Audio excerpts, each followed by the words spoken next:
രാഷ്ട്രീയത്തിൽ വന്ന് തല്ലുകൊണ്ട് നേതാവായി കയറി വന്നാൽ മാത്രമേ ഒരു ഉയർച്ചയുള്ളൂ എന്ന് കരുതുന്ന കുറെ ആളുകളുണ്ട്.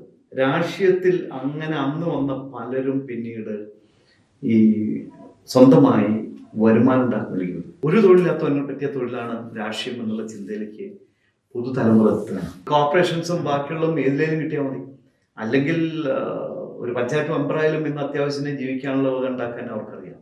ഏവർക്കും സ്വാഗതം. നമുക്കൊപ്പം ഇന്ന് അതിഥിയായി എത്തിയിരിക്കുന്നത് NCPയുടെ ദേശീയ ജനറൽ സെക്രട്ടറിയും സംസ്ഥാന പ്രസിഡന്റുമായ ശ്രീ NA മുഹമ്മദ് കുട്ടിയാണ്.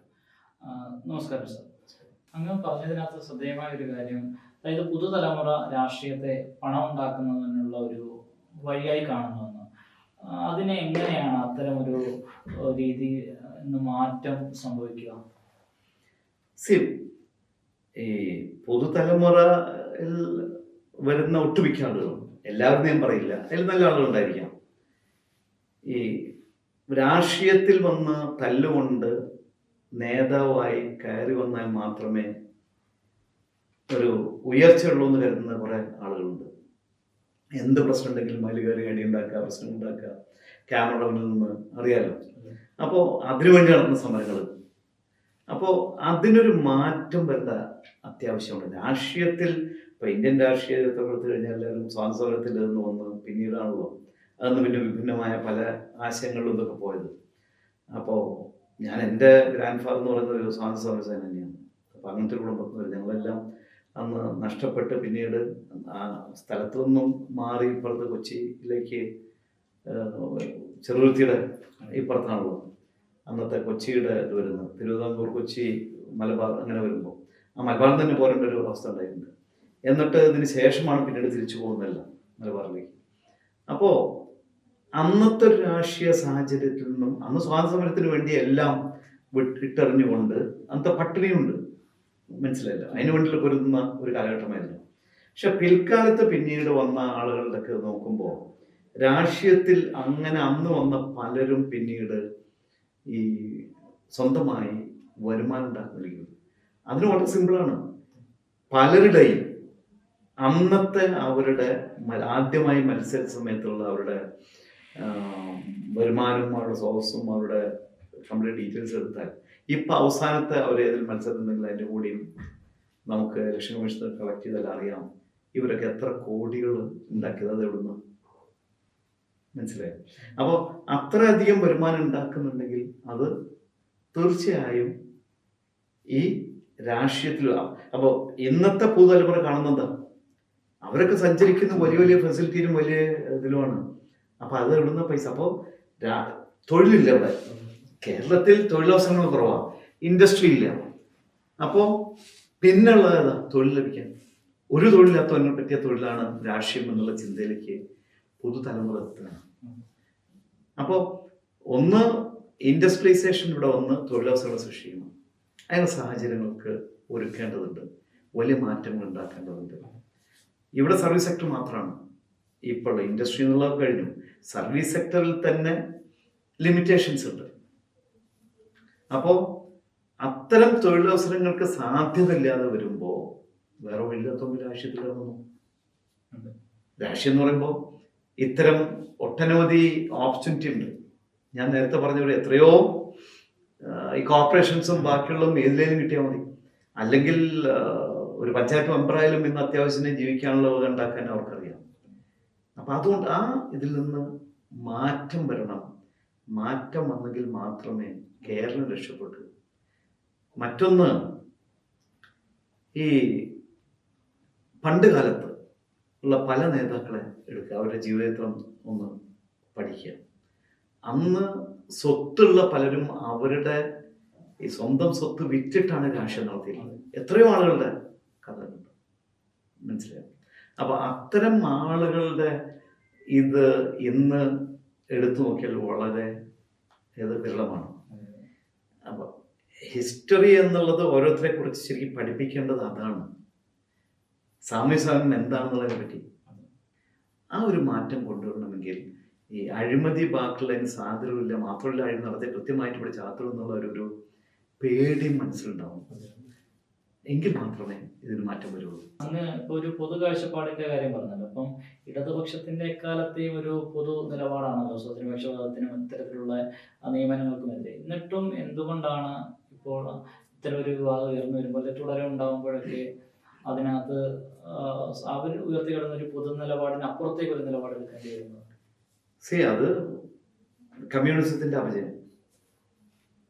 മുൻപുണ്ടായിരുന്ന കമ്മ്യൂണിസ്റ്റുകൾ നമുക്കറിയാം, നേതാക്കന്മാർ ആരെടുത്താലും അതിൽ നിന്ന് വ്യത്യസ്തമായ ഒരു, കാരണം ഈ അന്നത്തെ ആവശ്യങ്ങൾ ഇതായിരുന്നില്ല. കമ്മ്യൂണിസം രൂപം കൊണ്ട കാലത്തുള്ള ആ കാലഘട്ടത്തിൽ നിന്നും വളരെയധികം മാറിപ്പോന്നിരിക്കുന്നു. മാത്രമല്ല ഇപ്പോൾ അതിൽ നിന്നൊക്കെ വ്യത്യസ്തമായിട്ടുള്ള ഒരു കോർപ്പറേറ്റ് ഇതിലേക്കാണ് എല്ലാം എത്തി നിൽക്കുന്നത്. സാമ്പത്തിക രംഗത്തുള്ള എല്ലാ മാറ്റങ്ങളും മറ്റ് ക്യാപിറ്റലിസത്തിന്റെ ഭാഗമായിട്ട് പല ക്യാപിറ്റലിസ്റ്റ് കൺട്രീസൊക്കെ ഏറ്റെടുത്തപ്പോൾ അതിന്റെ ചുവട് പിടിച്ചുകൊണ്ട് തന്നെയാണല്ലോ ഈ കമ്മ്യൂണിസ്റ്റ് ഇതിൽ ഭരിക്കുന്ന രാഷ്ട്രങ്ങളും പോയത്. അപ്പൊ തീർച്ചയായും ഇത് രണ്ടും കൂടി ചേരുന്നിടത്ത് വരുന്ന ഒരു ഇതുണ്ട്. അതായത് വെള്ളം ചേർക്കൽ വലിയ പിടിച്ചെടുക്കാൻ പറ്റില്ല, അപ്പൊ എങ്ങനെ വേണം, അപ്പൊ അതിനോട് ചേരുന്നു. അപ്പോൾ അവിടെ മാറ്റങ്ങൾ ഉൾക്കൊള്ളാൻ തയ്യാറായിട്ടില്ല. മാറ്റങ്ങൾ എന്ന് പറയുമ്പോൾ ഈ ക്യാപിറ്റലിസ്റ്റിക് ഇതിലേക്ക് പോകണ്ടെന്നല്ല, കാരണം മാറ്റങ്ങൾ വരുമ്പോൾ ഇൻഡസ്ട്രിയലൈസേഷനും ബാക്കിയുള്ളവർക്ക് ഒട്ടനവധി മാറ്റങ്ങൾ വരുമ്പോൾ അത് ഉൾക്കൊണ്ടുകൊണ്ട് മുന്നേറേണ്ട ആവശ്യമുണ്ട്. പക്ഷെ ബേസിക് ആയിട്ട് കൂടെ നിൽക്കുന്നവരെ അതിനനുസരിച്ച് കൃത്യതയോടെ കൊണ്ടുപോകണം. എനിക്ക് തോന്നുന്നത് ഈ ഞാനിപ്പോൾ അതിൽ അത്ര വലിയ ഒരു കമ്മ്യൂണിസ്റ്റ് ചിന്തകനോ അല്ലെങ്കിൽ ഇതിനെ പറ്റിയൊന്നും കൂടുതൽ അറിവുള്ള ഒരു സാധാരണക്കാരനാണ്. പക്ഷെ എനിക്ക് തോന്നുന്നത് നമ്മുടെ ഈ ജനകീയാസൂത്രണം വന്നതിന് ശേഷമാണ് ഇത്തരത്തിൽ ഈ പറയുന്ന ജനങ്ങളൊരു മാറ്റം ഉണ്ടായിട്ടില്ല. ജനകീയാസൂത്രണം വന്നപ്പോൾ അന്ന് അതുവരെ ഉണ്ടായിരുന്ന വ്യത്യസ്തമായിട്ട് ഈ പാർട്ടിയുടെ തിരഞ്ഞെടുക്കപ്പെട്ട ആളുകളൊക്കെ ഈ ഓരോ പഞ്ചായത്തിലും വാർഡുകളിലും വർക്കുകൾ വരുമ്പോൾ അവർക്കൊരു ഇൻവോൾവ്മെന്റ് വന്നു. ആ ഇൻവോൾവ്മെന്റ് വന്നപ്പോൾ അതിൽ നിന്ന് മുൻകാലങ്ങളിൽ നിന്ന് വ്യത്യസ്തമായി അല്പം വരുമാനത്തിൻ്റെ ഒരു കൂടി വന്നു. അപ്പൊ അതിലൂടെ അവർ പോലും വരുമാനത്തിന്റെ ഭാഗം നോക്കിക്കൊണ്ട് മുന്നേറുന്ന ഒരിതുണ്ടായി. പിന്നെ അറിയാലോ, ഇവിടുത്തെ ജീവിത സൂചിയും ബാക്കിയെടുത്തുകൊണ്ട് ജീവിക്കാൻ ബുദ്ധിമുട്ടുണ്ടാവുമ്പോൾ കിട്ടാൻ വഴികളുണ്ടെങ്കിൽ തീർച്ചയായും അതിലേക്ക് പോവുകയാണ്. മറ്റൊന്ന്, കമേഴ്സ്യൽ രംഗത്ത് സീറോ ബാലൻസുള്ള അക്കൗണ്ട് ഉണ്ടായാൽ മതി, നിങ്ങൾക്ക് ബൈക്കോ കാറോ വീട്ടിലെത്തി ചേരുന്നൊരു ഇത് വന്നപ്പോൾ എല്ലാവരും ലോൺ എടുക്കാൻ തുടങ്ങി. പിന്നെ തിരിച്ചടക്കണം. അപ്പൊ എല്ലാവരും സുഖ സൗകര്യങ്ങളാണ് കൂടുതൽ ഉണ്ടാക്കുന്നത്. അവരുടെ ജീവിതത്തിന് അവരുടെ വരുമാനം അനുസരിച്ചല്ല അവർ മുന്നോട്ട് പോയത്. അപ്പൊ എല്ലാവരും മറ്റുള്ളവർ നന്നായിട്ട് ജീവിക്കുമ്പോൾ എനിക്കും വേണ്ട എന്നുള്ളൊരു ഒപ്പം കൂടെയാണ്. അപ്പോൾ ഇപ്പോഴത്തെ ബാക്കിയെല്ലാം നഷ്ടപ്പെട്ടു. അതെല്ലാ പാർട്ടികളിലും, കമ്മ്യൂണിസ്റ്റിന് മാത്രം എടുക്കണ്ട, എല്ലാ പാർട്ടികൾക്കും ആ ഒരു ഇത് വന്നിട്ടുണ്ട്. ഇപ്പൊ നിങ്ങൾ ചോദിച്ചു വെച്ചാൽ കമ്മ്യൂണിസ്റ്റ് എന്ന് പറയുമ്പോൾ അതിനൊരു പ്രത്യേക അതുണ്ടായിരുന്നു. അവർക്ക് ഇങ്ങനെ ഒരു അപജയം എന്തുകൊണ്ടാന്നുള്ളതുകൊണ്ടാണ് ഞാൻ എടുത്തു പറഞ്ഞത്. ഇവിടെ ഇപ്പം ഈ വിവാദത്തിൽ ഉൾപ്പെട്ട ആളുകൾക്കെതിരെ അവർ ഈ NCPയുടെ ഭാഗമായിരുന്ന കാലത്തും താങ്കൾ അവർക്കെതിരെ കൃത്യമായി നിരന്തരം പല വിഷയങ്ങളിലും ഭിന്നാഭിപ്രായം വ്യക്തമായി തന്നെ മുന്നോട്ട് വെച്ചിട്ടുണ്ട്. പ്രത്യേകിച്ച് NCPയുടെ സംസ്ഥാന പ്രസിഡന്റ് തെരഞ്ഞെടുപ്പ് സമയത്തൊക്കെയായാലും താങ്കൾ വ്യത്യസ്തമായ വേറിട്ടൊരു നിലപാട് കൃത്യമായി പറഞ്ഞ് അതേ വേദിയിൽ തന്നെ പറഞ്ഞ ഒരാളാണ്. ഇപ്പോൾ ഈ വിവാദവുമായി ബന്ധപ്പെട്ടൊക്കെ അവർ കൂടുതൽ പ്രതിസ്ഥാനത്തേക്ക് കടന്നു വരുമ്പോൾ യഥാർത്ഥ NCP ഉയർത്തിക്കാട്ടിയ മൂല്യങ്ങൾക്കും ആ മൂല്യാധിഷ്ഠിത രാഷ്ട്രീയവും അതാണ് ശരി എന്ന നിലപാടിലേക്കല്ലേ എത്തുന്നത്? അല്ല, ഇവിടെ എടുക്കുമ്പോൾ രണ്ട് കാഴ്ചപ്പാടുകൾ നമ്മൾ എടുക്കേണ്ടതുണ്ട്. ഒന്നെന്താണെങ്കിലേ, കേരളത്തിൽ NCP എന്ന് പറയുമ്പോൾ പഴയ കോൺഗ്രസ് ഇപ്പൊ മഹാരാഷ്ട്രയിൽ NCP അല്ല, കേരളത്തിൽ NCP അത് വ്യത്യസ്തമായിട്ട് കാണാം. അപ്പോഴേതല്ലോ അല്ലെങ്കിൽ NCP എന്ന് പറയുമ്പോൾ ജനങ്ങളുണ്ട്. NCPക്കാർ എന്ന് പറയുമ്പോൾ ആ ദേശീയ തലത്തിൽ എടുക്കുമ്പോൾ മറ്റുള്ള ആൾക്കാരെ കുറിച്ചുള്ള ഒരു ചർച്ചകൾ വരുന്നുണ്ട്. അഴിമതിക്കാരും മറ്റുള്ളതൊക്കെ അതല്ലേ, അവർ പല കേസുകളിൽ പെട്ടല്ലോ എന്നൊക്കെ പറയുന്നുണ്ട്. പക്ഷെ കേരളത്തിൽ NCP 99 NCPയിൽ യോജിക്കുകയാണ് അന്നത്തെ കേരള കോൺഗ്രസ്, കോൺഗ്രസ് എസ്. ആ കോൺഗ്രസ് എസിന്റെ മുൻകാലത്തെ നേതാക്കൾ നിങ്ങൾ എടുക്കുക. മുൻകാലത്തെ നേതാക്കൾ എടുത്തു കഴിഞ്ഞാൽ സുകുമാർ അഴീക്കോട് പറഞ്ഞ് കോൺഗ്രസ് എസ് എന്ന സംശുദ്ധ കോൺഗ്രസ് എന്നാണ്. അതെ. അത് ഇന്ദിരാഗാന്ധിയുടെയും അന്നത്തെ ഇതൊക്കെ എടുത്തുകൊണ്ടാണ് ക്ലീൻ ഇമേജുള്ള കാര്യം. അതൊന്ന് വിട്ട് അതിനെ എതിർത്ത് വന്നവരാണല്ലോ കോൺഗ്രസ് യുയിൽ നിന്ന് പിന്നീട് കോൺഗ്രസ് എസ് എന്നുള്ളത് ഫോം ചെയ്തു. കോൺഗ്രസ് എസിന്റെ ഭാഗമായിട്ട് വന്നിട്ടാണല്ലോ 99-ൽ ഈ NCP ആകുന്നത്, ഒരു ദേശീയ പാർട്ടിയുടെ ഭാഗമാകുക എന്നുള്ളതിന്റെ പാർട്ടായിട്ട്. അപ്പൊ അന്നത്തെ കോൺഗ്രസ് എസ് നേതാക്കന്മാരുടെ ഇവൻ ആന്റണി അടക്കം ഒരു കാലത്ത് ഉണ്ടായിരുന്നല്ലോ, പിന്നീട് വിട്ടുപോയതാണല്ലോ. അന്ന് 22 MLA ഉണ്ടായിരുന്നു കേരളത്തിൽ. അപ്പൊ ആ കോൺഗ്രസ് എസിന്റെ അന്ന് ഷൺമുഖാസിന്റെ അടക്കമുള്ള, കടന്നപ്പള്ളി രാമൻ അടക്കമുള്ള ആ ചേരുന്നതിന് മുമ്പ് 99-ന് മുമ്പുള്ള കോൺഗ്രസ് എസ്, ആ NCP ആണ് ഞാൻ പ്രദാനം ചെയ്യുന്നത്.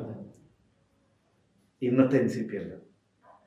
അത് NCP എന്ന ദേശീയ തലത്തിൽ നിൽക്കുന്നുണ്ടെങ്കിൽ തന്നെ കേരളത്തിൽ വ്യത്യസ്തത വരുന്നുണ്ട്. അതുകൊണ്ടാണ് മഹാരാഷ്ട്രയിൽ BJPയുമായി സഖ്യമുണ്ടായപ്പോഴും ഇവിടെ എന്നോട് ഏറ്റെടുക്കാൻ പറഞ്ഞപ്പോൾ ഞാൻ പറഞ്ഞു ഇവിടെ ഇടതുപക്ഷത്തിന്റെ ഭാഗമായിട്ട് നിൽക്കാനേ എനിക്ക് കഴിയുള്ളൂ. കാരണം ഇതിൽ 44 വർഷമായിട്ട് ഈ കോൺഗ്രസ് എസ് മുതൽ ഇടതുപക്ഷത്തിന്റെ ഭാഗമാണ്.